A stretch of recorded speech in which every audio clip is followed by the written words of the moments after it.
¿Quién va a ganar en el Estado de México? Es la pregunta que todos nos hacemos a tan solo 2 días de las elecciones, y es que no es para menos, se juega muchísimo. Está en juego la viabilidad del gobierno de Enrique Peña Nieto, la viabilidad del PRI como partido. Está en juego también el hecho de que Morena arrebate su primera gubernatura, en este caso al presidente Peña Nieto, en su propia tierra. Analicemos entonces dos cosas: ¿quién va a ganar en el Estado de México y qué va a suceder una vez pasado el proceso electoral?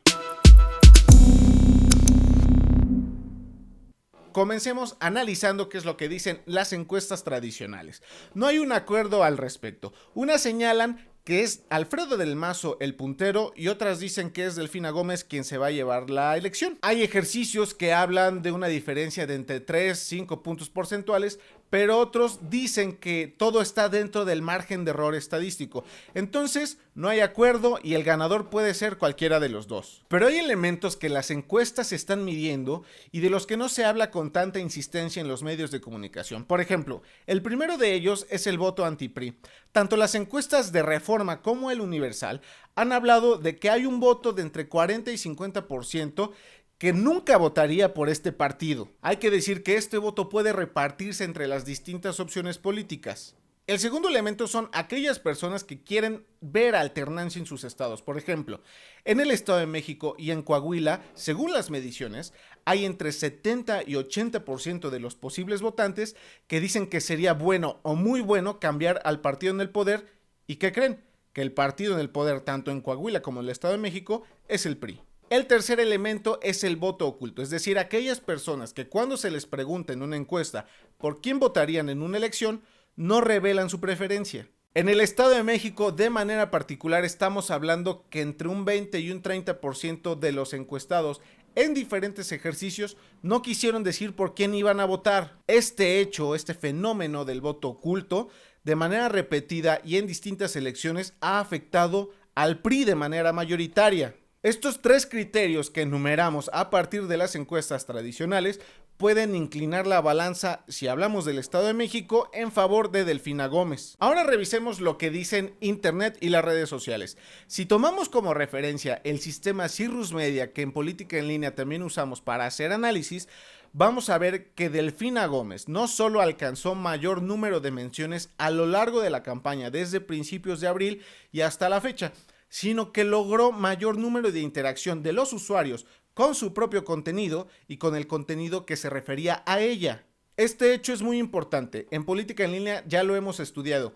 Hay una relación entre las interacciones que genera un candidato y los votos que al final obtiene en una elección. Es decir, si un candidato logró mayor número de interacciones, particularmente en Facebook, tiene mayor posibilidad de ser el candidato que se lleve la victoria en una elección determinada. Ahora revisemos el caso de Google Trends. Cuando nosotros usamos esta herramienta, también encontramos una relación entre el volumen de búsquedas de un candidato determinado y los votos que obtiene al final de una elección. Si un candidato es más buscado en un periodo y en una situación geográfica determinada, es probable que resulte ganador de la elección. Entonces, tomando como base Google Trends, diríamos de nuevo que es Delfina Gómez quien se alzaría con la victoria el próximo 4 de junio. Pero también hay variables del tipo político que hay que considerar para saber quién puede ganar la elección del Estado de México el próximo domingo. ¿Quién tiene, por ejemplo, mayor capacidad de movilización? Aun cuando no tenemos datos al respecto, sabemos que la maquinaria más aceitada en términos electorales en el Estado de México la tiene el PRI. ¿Quién tiene más dinero para invertir en la campaña? De manera oficial, vimos que el PRI recibió 225 millones, mientras que Morena solo 89, es decir, una relación de casi 3-1 de diferencia. Pero han circulado en redes y en medios de comunicación versiones que hablan de desvíos y malversaciones de fondos del gobierno federal y del Estado de México que se acercan o que van de 3,000 a 4,000 millones de pesos. Lo que no está claro es que esta ventaja, la económica, o el tener mucho dinero, le vaya a alcanzar al PRI para llevarse la elección. Pero a ver, vamos a parar ahí y pongamos en perspectiva lo que está en juego, porque no solo está en el aire la viabilidad del PRI o el hecho de que Morena gane la gubernatura. Está en juego nada menos que el sistema político mexicano tal como lo conocemos, y voy a explicar por qué. Lo primero es que según lo que ocurre el domingo, habrá un reacomodo de las fuerzas políticas de cara a la elección presidencial de 2018, entonces pensemos, ¿qué significaría el hecho de que perdiera el PRI? ¿Qué significaría si gana Morena la gubernatura más importante? Tengamos claro que nuestro sistema político por mucho tiempo, muchas décadas, se rigió a través de la figura del presidente, que era amo y señor de todo el sistema. Era el poder político que recaía sobre la figura del presidente, un poder unipersonal que se apoyaba en todas las figuras y grupos del sistema. Era un poder que tenía controles claros, que tenía controles precisos.